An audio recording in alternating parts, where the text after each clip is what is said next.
Right. So I want to thank the organizer for having invited me to participate in this conference and to chair this session, which has a very challenging name because it is transgenerational trauma and karma. And I wonder what is that brings together the generation issue, the trauma and the karma.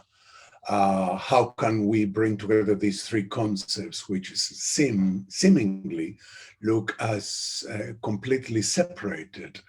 Although, when listening to our results, we know that there is a veiled connection among all of them.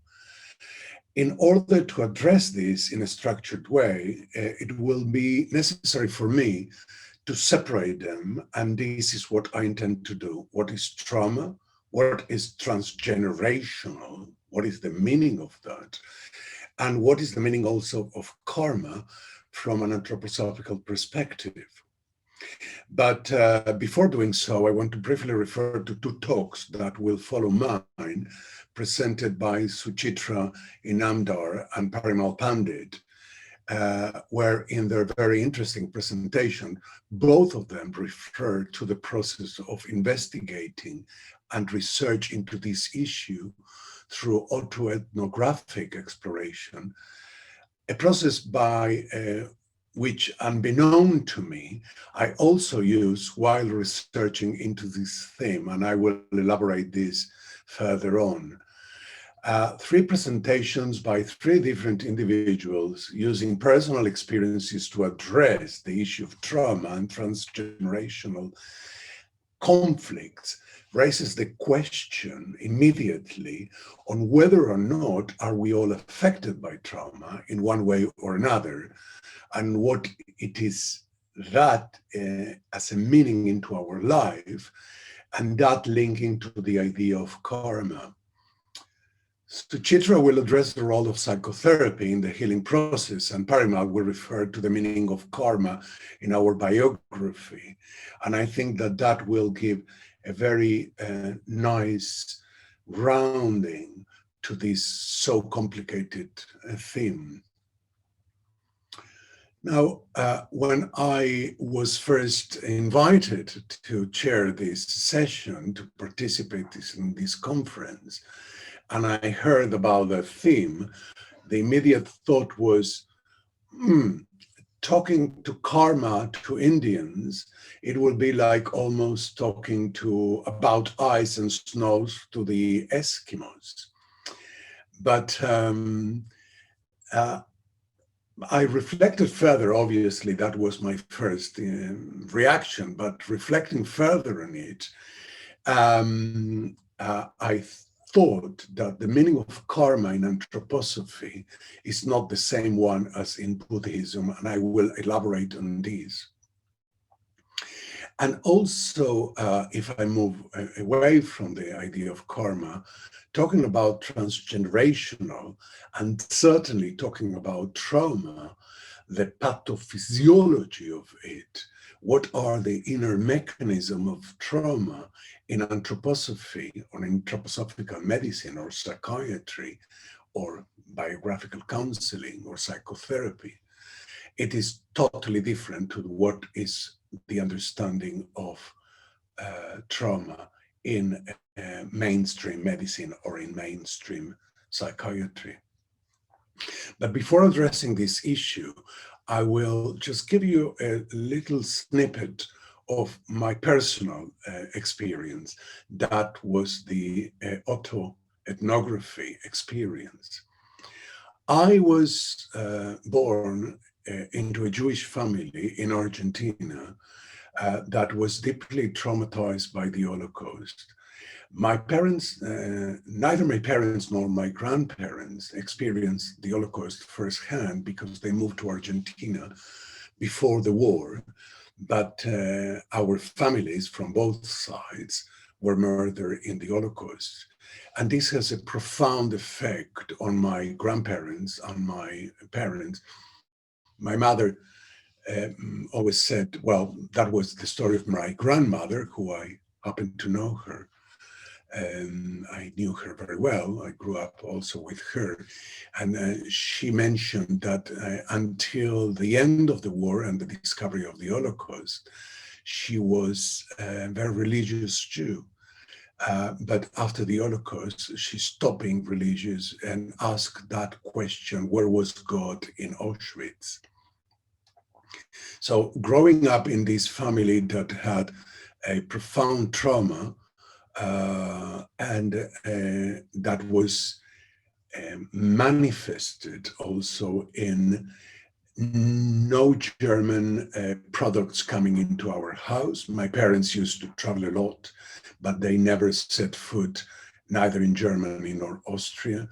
And I remember not being able even to listen to the German language.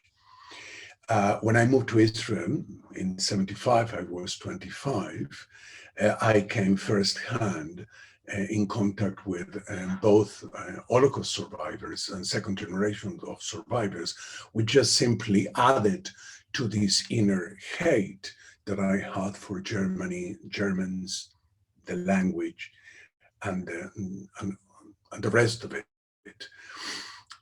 And it was very close to moving to the UK. We moved here in 2003. When I came across a documentary in one of the Israeli channels, and that documentary was about an encounter between second generation Holocaust survivors and the children, the German children of the German criminals that were very high in the Nazi hierarchy.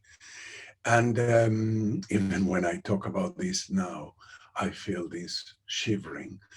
And it had a profound effect on me, not because the suffering of the second generation and Holocaust survivors, but because I came across the terrible suffering of the children of the Nazi criminals.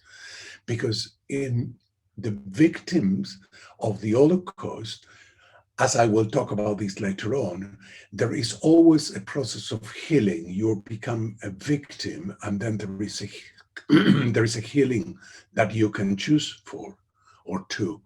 But what profoundly affected me was the sense that the children of the criminals were neither victims nor they could take refuge in any other situation. In a way, their lives were doomed. They were ostracized by themselves and marked by what their parents have done in such a terrible way that there was almost no redemption. And yes, they wanted to redeem themselves, some of them having sterilized themselves, so no second, third generation will come in, and some of them have become pastors in the German church, but that was only part of their process. That opened in me a long healing process where I very slowly start to rethinking what was that I was imbued with. And to make the long story short, I ended up going obviously to Germany to visit. Although as an excuse, I was in a few conferences in Germany and also in Austria, that ending up studying German, which was that language that I had such a difficulty coming to terms with. Now, in that snippet, there is both the transgenerational, obviously, and the trauma, and the karma. I will address this later on, just to put this much more into a context. Let's start by talking about the concept of transgeneration. From the very beginning of my my dealings in psychiatry, and I'm a psychoanalyst as well, not only an anthroposophical psychotherapist, one of the questions that I always had was what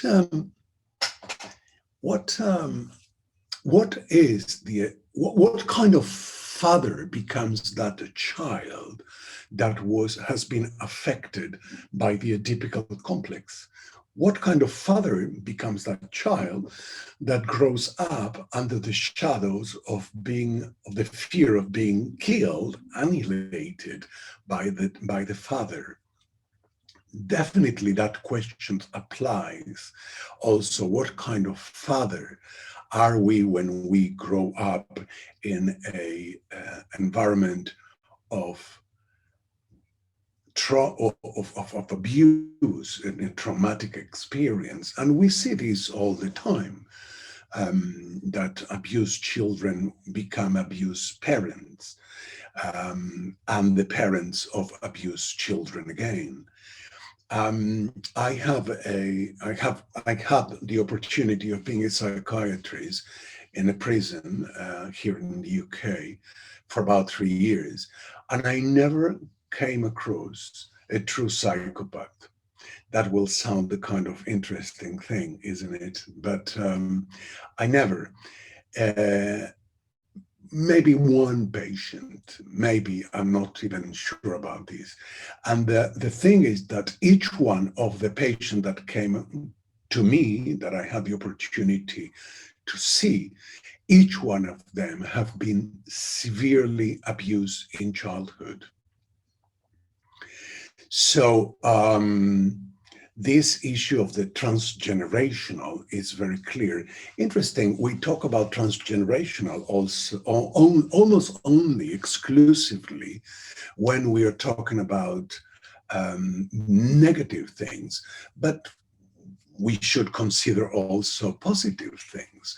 What is that child? What father, what mother becomes this child who grows up in an environment of warmth, of love, of caring, that will provide the template for the proper building? In psychology, we will call it the self, or in anthroposophical understanding, that medium that will facilitate the building, the incarnation, the structuring of the I as a very strong spine, psychological, spiritual.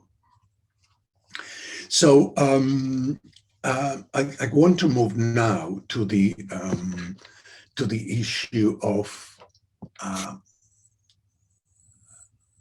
trauma.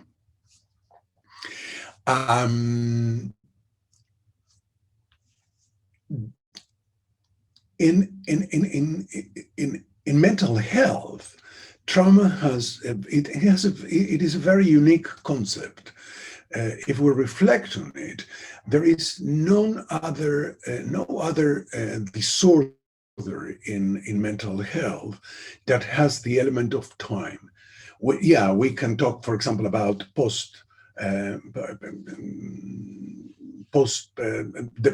reactive depression, but then even in this concept of reactive depression, there is something that happens after time, and then wouldn't it be the concept of reactive depression something that has or is part of the trauma?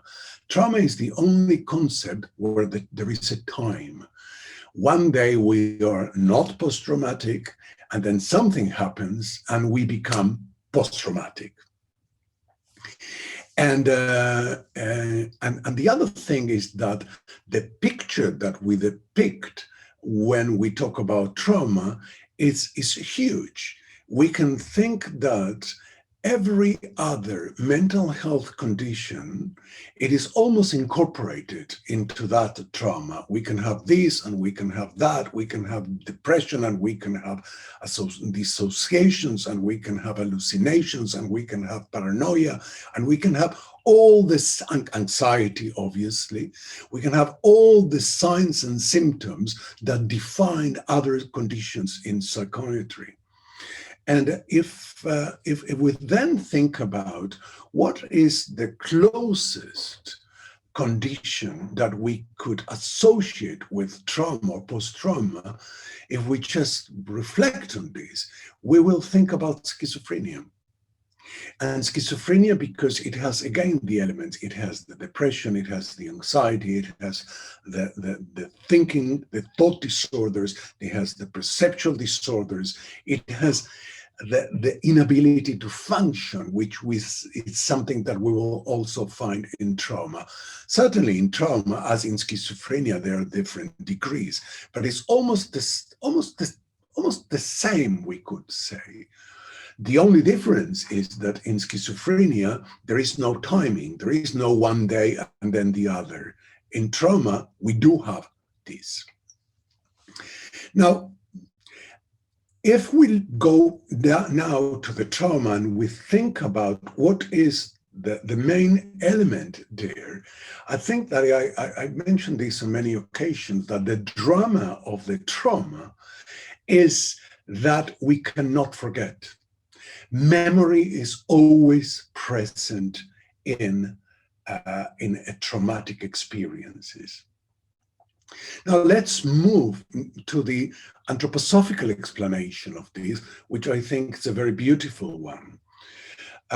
From the sense perceptions to the deepest medium, so from what we get from the outside world into the deepest medium memories, that process is facilitated by the etheric substance. And what we can say is that when we take a sense impression, we are able then to digest it through a process that goes through sense impressions to mental images, to memories, to something which is in the deepest realm of our body, whatever we want to call it, the genetic memories. And that process is facilitated by the etheric. Now, when we go from one step to the others, from sense impression to mental image, to memories, and then to the deepest recording of these memories, the genes or whatever, I will talk about this in a few minutes. This process goes through, it is digested, as I've said, and the digestion takes place in what Steiner will describe as membranes, semi-permeable membranes. He talks about this in the pastoral medicine lectures, lecture number 7. And only one little tiny bit of that sense impressions that become then a mental image is allowed to permeate to the next step, so to the next level, deeper level, from sense impression into mental image, and then from mental image to memory, and from there into the deepest recording or imprint. And at each one of these semi-permeable memory, we can call it kind of repression in psychological terms. What happens is that part of this memory or these sense impressions go through, but some of them will rebound. So in the first one, will rebounding the warmth. Sorry, just to clarify, it is warmth, light, sound, and life. So the warmth goes through, but then at the level of the light, it rebounds, and that what rebounds creates consciousness, the thinking. That what rebounds at the lower level, from this at the sound, at that level, what rebounds will become the feelings. And what at the deepest level will rebound will become the will. So we have one way going in and another thing going out. And these three repression barriers between our consciousness perception and what lives in the absolute deepest depths of our being is what we experience as this process of taking in the sensing impressions. What happens then is that what is lying at the very deepest levels, what Steiner will describe in many lectures as the memories imprinted on the surface of the organ and then something seeping into the organ, which in several lectures he talks about destructive forces, the evil, then that will come back again into what we will call the instinct, the impulse, and then the desire. So again, back again from the deepest levels into the conscious level, the instinct, the impulse, and the desire. The impulse is what literally we get it in the physical, the impulse in the etheric, and the desire in the astral. And that little bit that appears then in the consciousness, in our consciousness, then that becomes the motive. Now, we can then think about this by considering that what our motivation basically is rooted, is grounded in the instinctual impulses, which is something that in psychoanalysis is very clear. What it is not clear in psychoanalysis, and the uniqueness of Steiner anthroposophy is bringing clarity to the process leading to that, how the epigenetics will affect the genetics. What is the relationship between the outside and that what we carry into our very deepest places?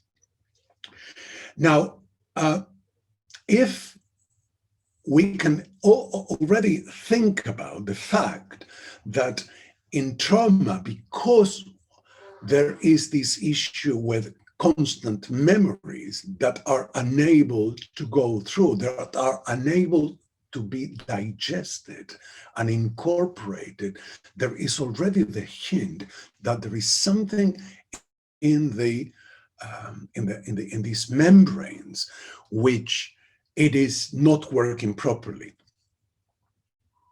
And this leads us now, or leads me, to the issue of karma. As I said, karma in anthroposophy is different from Buddhism. I will never dare to think, I cannot think that there is a karma in that child killed in Rwanda or in any other catastrophic genocidal event of, unfortunately, we have so many in the history of humanity, and we have lived through so many of them. So I could not think of a child that is being murdered just because of the karma thing. I find it incredibly difficult to make the linkage. But what I can think of is that in terms of karma, we can think about something that that may make sense to these difficulties that we have when processing, digesting sense impressions and the pathology out of it. At the midnight hour, there is a conjunction, the combination of the thinking and the will, and there is, on the other side, there is this body that we are going to incarnate, and everything comes just obviously I'm making very simple, but everything comes into that place where the thinking and the will goes into like the key and the lock. They go into that body that it's also created from spiritual beings. So we could, in a way, think that there is a karma or genetics, if you wish, that are already marking that ability in our bodies, and the body in the widest way. Not only it's the physical, but also it's the psychological body, that are making incredibly, well, that are bringing a pathology already into our bodies. And we know this very well, right? We talk about genetics. We talk less about these genetic processes of the trauma, of the mental health issues. Yeah, in psychiatry, we're trying to understand what are the genetics of schizophrenia or depression, but it's very difficult to reach this, and there is no clear conclusion. But bringing us back into what I'm saying is that there is this idea that what we're bringing from our midnight hour, from in that process of incarnation, it is already marked by previous lives or previous experiences. So in a way, when we are talking about the difficulties that we encounter specifically in the issue of trauma, we are already having these difficulties being brought, these difficulties in digesting from previous times. Now,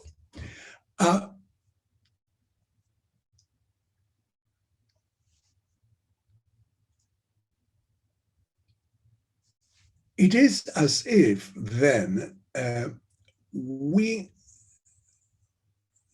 have an issue. Basically, we have an issue, or the question will be, how are we able then to transform this? Or are we able to transform this? Where is the epigenetics in affecting the genetics? Where is the resilience that we grow into, that we're imbued by good enough mothering, if I will use this term from psychology? Where is that is affecting us as human beings and give us the ability to overcome things? In the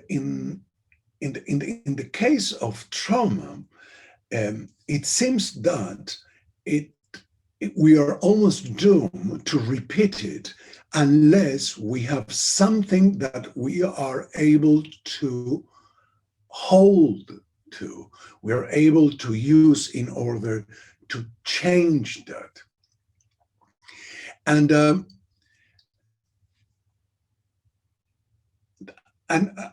there are examples in history. Viktor Frankl, for example, is a very good one, where there were individuals that, while they were experiencing trauma, they were always already able to work through, to overcome it, to elaborate it, to manage it. And these obviously were individuals that were already incarnated with a very strong I, with a very clear sense of I, that was able then to overcome these difficulties. But what happens in individuals like, well, myself, I don't know if the vast majority, but what happens with me or us, or those alike, that we grow up into this repetitive trauma, and what is then that leads us to change this approach? I'm having a look at the time, and I have 4 minutes to go. And And this is something very interesting because it is about a sudden self-consciousness, the ability to reflect on what is going on. Many times it is an external event, a traumatic event, usually, someone who is working completely like workaholic and suddenly has a heart attack and say, no, I need to change my life. Everything needs to change from now. Interesting, a trauma affecting us in a way that we bring our self-consciousness or self-reflection into that, and then we start we start a healing process, a process of changing the constitution of the membranes. Interestingly, animals that have been traumatized, they cannot really overcome the trauma. My sister has a dog who she adopted, and the background, apparently the dog was severely traumatized and was taking in what the dog was probably 2 years old or something like that. And it's a lovely dog, incredibly great dog, but you will see that if you do some gestures that come suddenly out of the blue, you do a sudden gesture, the dog will immediately respond. And the reason for that is that the dog doesn't have an eye. The dog doesn't have the ability to self-reflect, to bring self-consciousness, which is the center of the healing process. And this consciousness is about bringing the ability to become free. Steiner spent the first 25 years of his life dealing with the issue of freedom. And this is what psychotherapy offers, the ability to bring that self-consciousness that then will create the vessel for a process that will lead into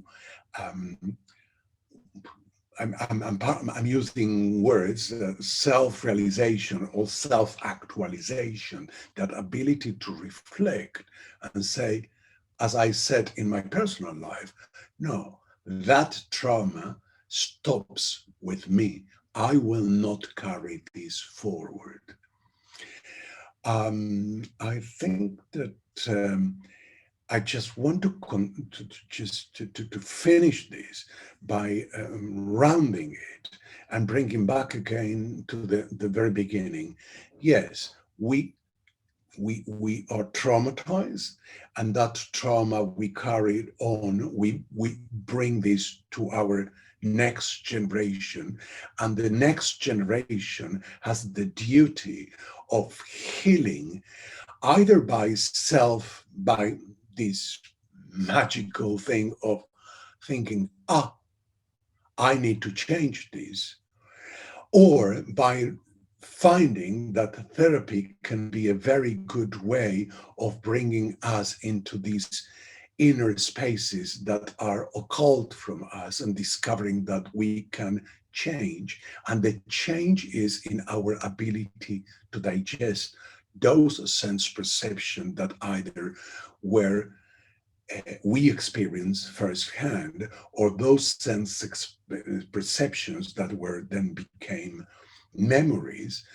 in a way that then we don't keep repeating them again. In a way, epigenetics changing the genetics, and that having an effect on the instinct, the impulses, and the motives at the end of the day. Thank you so much.